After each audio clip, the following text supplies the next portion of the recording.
Hello everyone. Today I would like to read out the third chapter titled The Intruder from my manuscript Satyavan Savitri 2.0. The week passes smoothly for Satya and Savi. It's Friday evening and they've planned a late night movie at home.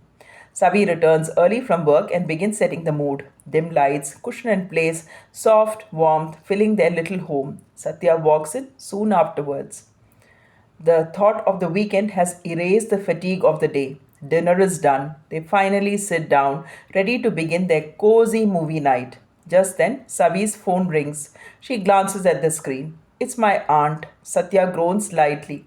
Please don't answer. I've already planned our weekend. I'm sure she's calling to say she's visiting tomorrow. I can't ignore her, Savi replies. She'll tell Amma and turn it into an issue. I booked us for adventure sports tomorrow, he says. The resort you love, the one with all those activities. You should have told me, she says, half excited, half worried. I wanted it to be a surprise. He smiles. She sighs. Now what do I tell her? Just say we are out of town.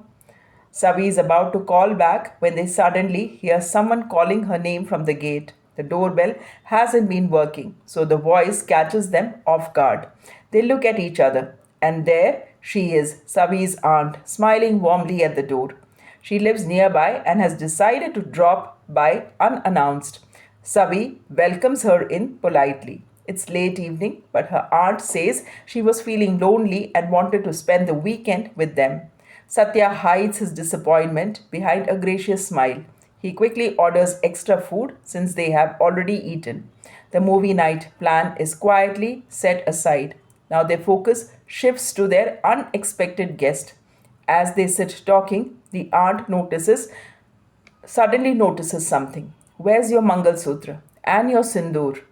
She asks, her tone firm. You should wear them at all times. They are sacred symbols.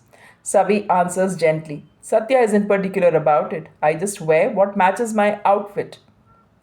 Her aunt shakes her head. They are not just ornaments, they carry meaning. Go wear them. Without arguing, Savi quietly goes and puts them on. Her aunt smiles. See how beautiful you look now. You look like a married woman who values her family. Satya catches Savi's eye and signals her towards the kitchen. Once inside, he whispers, You don't have to wear anything to please someone. What we wear doesn't depend on symbols. If you want, I can talk to her. Savi smiles softly. It's okay, she'll leave in a day or two. I just didn't expect her to show up like this. He shrugs playfully. We'll still watch a movie once she's asleep. Later that night, after helping her settle in, they sneak back to the living room. The movie plays at low volume. Their laughter is soft, almost whispered. In the quiet glow of the screen, in the familiar comfort of home, they create their own little world together. Suddenly, the aunt calls out from her room.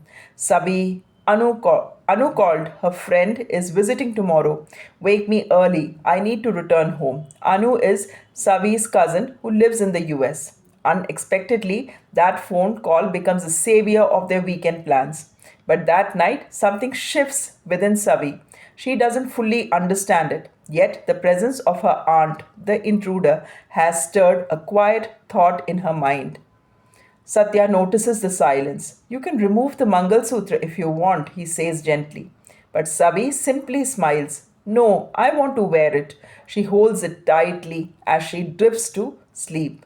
Satya doesn't question her further. The next morning, the aunt leaves early. Let's get ready quickly and leave before another guest arrives, Satya jokes. You never know, your aunt might come back with Anu's friend. Savi laughs. Yes, let's escape while we can. They pack quickly, excited for their weekend getaway. And as they step outside, Satya notices the Mangal Sutra again and a faint trace of vermilion, almost subtle enough to miss. Why the sudden change? He asks gently. If you don't want to wear it, you don't have to. Sabi pauses. Maybe traditions carry meaning we don't fully understand. She says thoughtfully. Maybe she didn't want to. Maybe she didn't come to interrupt us. Maybe she came to remind me of something. You never know who brings life's small lessons. Satya sighs, half amused, half curious. I still don't understand all this fully. he says. But if it makes you feel stronger, that's enough for me. Before leaving, Sabi remembers something else. Just before departing, her aunt had performed a small ritual. She took a few currency notes from her purse, made them stand together, and circled the notes around them, quietly chanting, as if warding off the evil eye. She held them close, her expression serious, protective. Perhaps her visit wasn't random after all. Maybe, and just maybe, it carried a message neither of them had expected. Sometimes I wonder whether traditional symbols still hold meaning in our modern world. Perhaps it isn't about the object itself, not merely a chain or a streak of color, but about what it represents. For some, it is faith, for some, identity, for many, a quiet reminder of commitment and belonging. These symbols may not shape destiny, but they often carry emotional strength. Maybe the power lies not in what we wear, but in what we choose to believe. And maybe every woman finds her own form of strength, sometimes visible and sometimes deeply personal. That's all for the day. Do let me know your thoughts about the story by writing in the comment section. Thanks for watching and thanks for your time.